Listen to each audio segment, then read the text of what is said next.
On parle de Nemo, enfin pas directement de Nemo, mais de poisson clown qui serait capable de rétrécir pour survivre. Effectivement, et là on parle d'un changement de taille d'environ 0,5% et 7% sur des animaux. Chez eux, ça représente 0,5 cm environ. Ouais, et j'ai regardé à titre de comparaison, ça représenterait environ 12 cm chez moi. 12 cm. Ouais. Ce qu'on sait en fait sur les poissons clowns, c'est que le fait de rétrécir, ça peut impliquer un changement dans le statut social de ces poissons.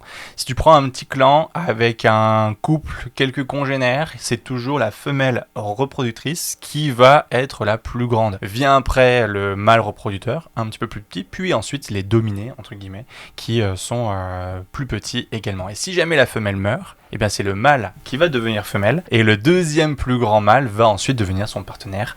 Aussi simple que ça sur le papier. Et s'il y a une possibilité de prendre la place vacante dans la hiérarchie, ben là, un poisson peut forcer sa croissance pour devenir plus grand que ses concurrents et donc prendre la place hiérarchique. C'est incroyable. Ouais. Et ce qu'il faut aussi savoir, c'est qu'il s'adapte aussi à la taille de l'anémone, qui n'est pas juste uniquement le rang social, là, c'est aussi les anémones, donc leur lieu de vie. Donc on voit en fait qu'en rétrécissant, en fait, un poisson risque de perdre sa position sociale. Ouais, d'ailleurs, c'est tellement important de rester grand socialement que l'étude montre que ceux qui ont rétréci vont faire des poussées de croissance pour compenser rapidement une fois que la vague de chaleur est passée. Sachant ça de leur vie sociale, eh ben ça veut dire que le fait de rétrécir est plus important que de garder leur rang social. D'où le fait de dire qu'on dise que le poisson a rétréci pour survivre. Ouais. Et ça se retrouve dans les chiffres. Les poissons qui ont rétréci au moins une fois avaient 78% plus de chances de survie par rapport à ceux qui n'ont pas changé de taille. Et tous les individus qui ont rétréci plusieurs fois ont tous survécu jusqu'à la fin de l'étude. Donc un vrai lien avec la survie, quoi.